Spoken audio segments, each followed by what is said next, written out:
You're barely in the door from work, and while putting your keys on the counter, your partner enters the room extremely excited that they've found a new stock to invest in that's the talk of the office, and wants to dump your entire nest egg into this once-in-a-lifetime deal.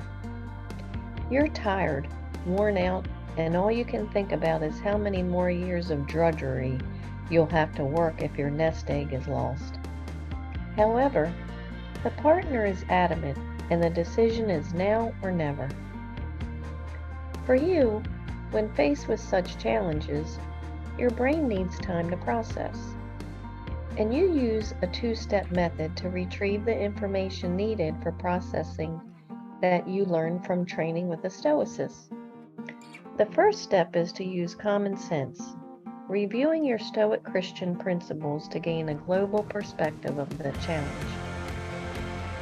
If the first step is passed, the second step requires that you review information you personally find regarding the subject at hand.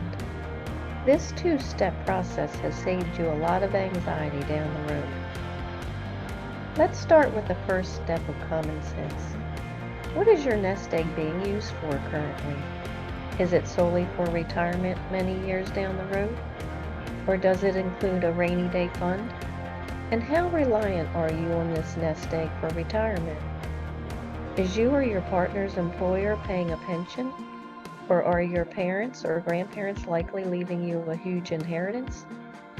You see, you want these initial questions answered before you even begin to think about a once-in-a-lifetime deal. You weigh these factors to determine whether any single stock investment will be made, and if yes, the amount from your nest egg that will be invested.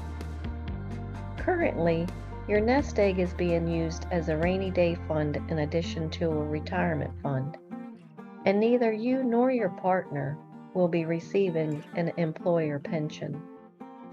Additionally, there's no likelihood of a huge inheritance forthcoming that you're aware of presently. Thus, your Stoic Christian principles indicate that the downside risk is too great, no matter how sweet the deal. In other words, you can't take the risk of losing your nest egg money by investing heavily in one stock. So what if you do make it to the second step?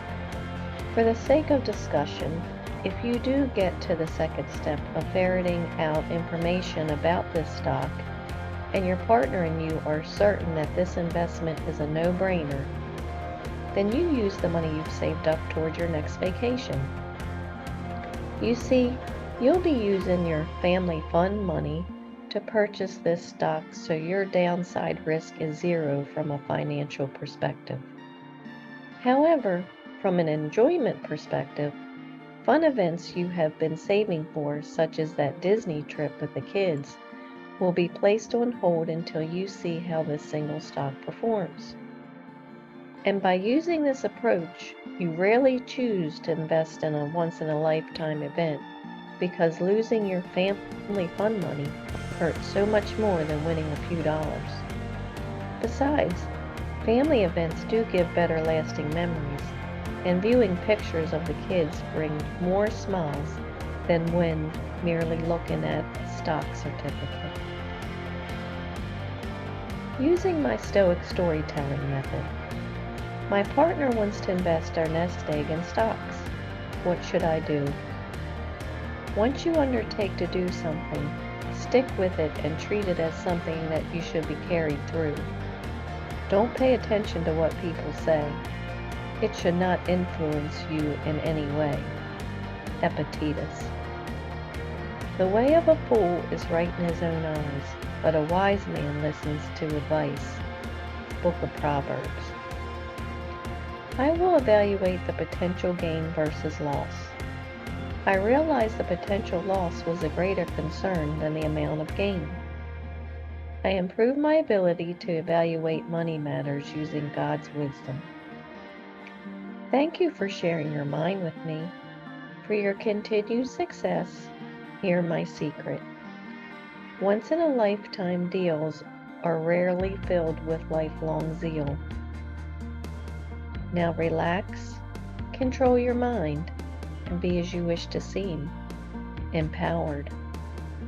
Remember, it's the situation keeping my connection with Him.